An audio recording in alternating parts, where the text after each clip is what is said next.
What's up? It's Taylor, the Ecom RN, and in this video, I'm going to be talking to you about the 6 biggest lies about Amazon FBA.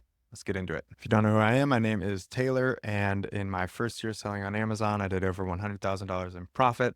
I currently do $35,000 a month, and I'm here to teach you how to do the same. All right, the first lie is that you can start selling on Amazon FBA with $500 or $1,000 or $2,000.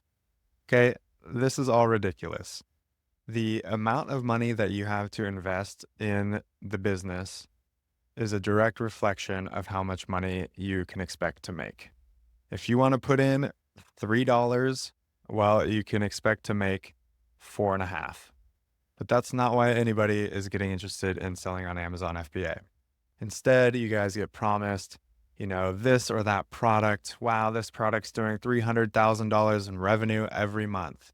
Okay, that's great, but I guarantee you that that brand and that company did not start selling that product month one out the gate at $300,000 revenue.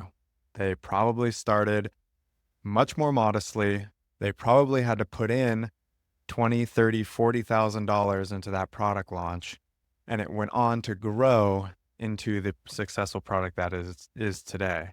But that is not the same thing as saying, hey, here's $2,000 and you're going to be doing $100,000 a month every month starting month 2. That's just not how it works. Okay. I did start selling on Amazon with $6,000 and I now do $35,000 a month, but I've put back into the business probably over 20 grand at this point. And that was over the course of 12 months. So you have to be realistic with your budget and your timeline. Set a goal of what you want your monthly income to be from whatever the product is, and work backwards from there to find an appropriate product and niche that you can come into that's still within your budget. All right, the next biggest lie number 2, is the lie of the $10,000 a month product. This one's crazy. I just love that. Like everything's got to be a $10,000 a month product, Like that's the baseline. And yeah, 10 grand a month would be great, but what they're not telling you is that they're talking about $10,000 a month in revenue. They're not talking about the actual take-home profit. They're not even talking about the net profit before taxes. I don't know why anybody cares about these metrics. To me, it's just fluff. It's salesmanship or it's ego. The real thing that matters to me, and maybe to you too, is how much money is actually in your bank account that you can use, right? So don't be fooled with these products that they're claiming are $10,000 a month products. Yeah, maybe they do $10,000 a month revenue, but they have a 15% margin, and then you get taxed whatever your state and federal taxes are, and you're left taking home, what, $1,500, $2,000? Is that really what you want out of this?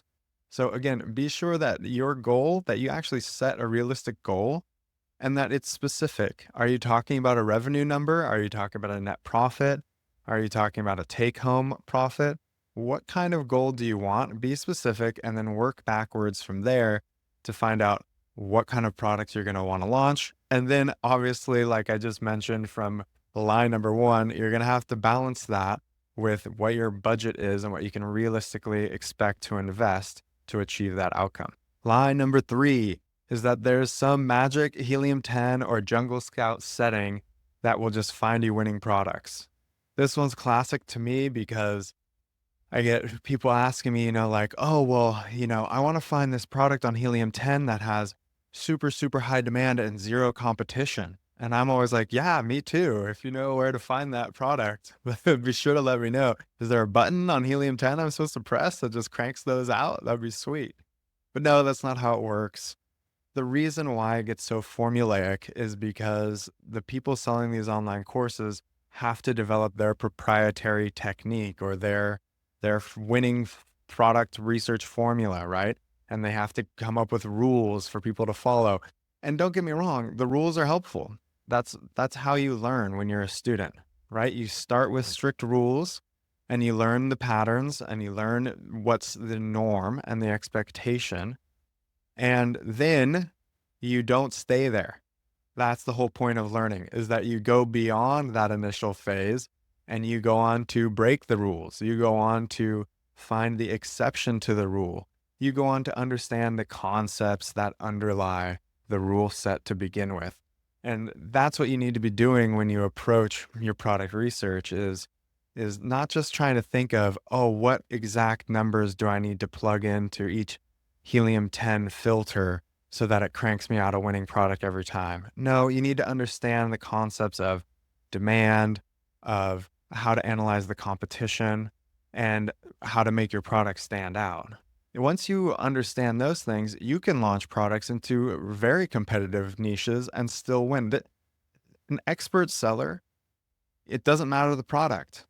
You could have a beginner seller and an expert seller with the same product, and the beginner is going to flub it and not be able to make sales, and the expert is going to be able to sell it. Why? Because they understand the concepts. They understand how to provide value. They understand how to articulate that value to a specific customer and how to make that an appealing offer that they just can't resist, and they go on to buy their product. So there's no magic helium-10 setting. There's no magic code that floated down like manna from heaven and landed in this person's helium-10 software that's going to allow you to find a winning product with no risk and 100% guarantee. That's just not how it works. Okay, line number 4 is that there even is such a thing as a winning product. So it just makes the previous lie even that much more ridiculous when you start to realize that the whole concept of a quote unquote winning product is itself kind of problematic. Obviously, the product matters, but like I said, an expert and a beginner can start with the same thing and have two wildly different results. And this hyper focus on the product, it seems to me, prevents people from focusing on what they should be focusing on, which is the customer who they want to serve. What is the value that they want to bring to their ideal customer avatar? And the product is just the vehicle of providing that value to them, right? People value a convenient and delicious and easy to make home cooked meal. Well, my air fryer helps me do that, okay? But I'm not so much interested in the air fryer as I am in the state of affairs that I get and the emotional experience that I have after I cook a meal in my air fryer. So that's what you want to have your mindset focused on, is not just this or that product like it's a plug and play thing, but rather who is the person that I want to serve and how can I best give them value? If you can provide value, people will give you money. That's just the way a free market functions. That's the way that everyone makes money, is they're going to trade you their money for something that they subjectively and at that moment in time perceive to be more valuable than that money. So this is also important because you want to focus, especially now with how I understand the current state of affairs on selling on Amazon, is you want to be focused on building a brand. You want to have something more than just a physical product. You want to have a a brand that is well positioned in a niche to speak to a specific customer avatar that you can go on to fully flesh out with more products, and that you can go on to expand onto other marketplaces. That's really where I think the scalability and the growth potential is with Amazon. It's not so much just finding one-off products here and there to you know drop into the pond. So I would say get away from the hyperfixation on the winning product and instead focus on the value that you're bringing to the marketplace. Okay, line number 5 is that there's such a thing as passive income. And now this one's kind of probably catch some flack, but hear me out on this. There are things that at the end of the day may be more or less passive, especially as you scale, right? So now that I'm, you know, 16 months into selling on Amazon and I don't work my regular job anymore, I subjectively experience it as much more passive, right? I don't have a 12-hour shift to go into anymore. So that's great. But when I started doing this, I was working those 12-hour shifts and I was putting in 6 hours a day trying to start the business. So it's like it might be able to scale to be more passive in the future, but I can assure you it's going to be more work now in the present if you're just starting. That gap between 0 and 1 is a tough one to cover. Between 1 and 2, 2 and 3, 3 and 4, and so on, that gap gets shorter and shorter. But that first gap is the one that takes everyone out. If you can overcome that first gap, then you can set yourself on a trajectory towards more passive income. But to say that Amazon FBA is just passive income right from the start is wild to me. That's just so far from my experience, and I think it will probably be very far from your own experience too if you decide to pursue Amazon FBA. And the reason why I want you to understand that is because it's only after you pass through that phase that you can really appreciate what it is that Amazon can do for your life and how dramatically it can change and improve your life. But if you get thrown off and you get sent into a tailspin because it's too hard at first, you're never going to see it through to the end and make that dream lifestyle that you know is possible for you a reality. Okay, the last lie number 6, kind of a mouthful, but it's the lie that says that you need to learn Facebook ads and Google ads and set up a GoFundMe and create a Facebook group. Essentially, the lie is that you need whoever's trying to sell you something, that you need all their bonus material. And this one's kind of a double whammy because it's not only that you don't need those things to start, it's that if you focus on those things when you're first starting, you're almost guaranteeing that you'll fail. Why? Because you're trying to do too much. You're already a brand new beginner at selling on Amazon. Now you're going to be a brand new beginner at Facebook ads, building online communities, setting up crowdfunding things. No, no, no, no, no, no, no. You're just going to be terrible at 5 different things instead of just being terrible at one thing until you get good at it. Okay.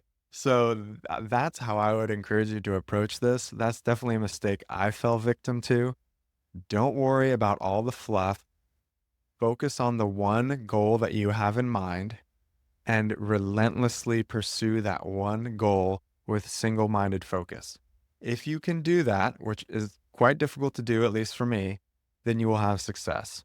If you start flittering away your energy, chasing down every shiny object, you will never get anywhere. Because here's the thing, ideas are always better than reality, right? That's why we call them ideals. Yeah. And so what tends to happen, especially for me, is I have great idea number 1 and I go to implement it and try to turn that ideal into reality. And it's hard. And I realize how big that gap is between idea and reality. And I go, you know what's better than this struggle right now? Idea number 2. And so I go over to idea number 2 and I start to turn idea number 2 into reality. And guess what? There's that gap again. It's a pain. And I go, oh, you know what? You know what's better than this? Idea number 3. It's got to be idea number 3, man. That's where the gold is. No, this is all wrong. This is all wrong. You have to go through, you have to take your punches. You have to hang in there for the first few rounds, take your punches until you learn how to bob and weave and how you learn how to throw counter punches back so that you can come out the champion after 9 rounds. It's a long game. You got to be in there for the long game. If you want to get rich quick scheme, I can assure you that the best way to participate in a get rich quick scheme is to buy someone's online course that's promising a get rich quick scheme. Because you know who got rich quick? That person selling the course. You're just that sucker that was born today. Okay. So don't fall into it. Be in it for the long haul, invest in the process, and you can't lose. All right. Those are the 6 biggest lies in Amazon FBA. Let me know what you think. I'm excited to see what you guys say in the comments. Let me know, and I'll see you on the next video.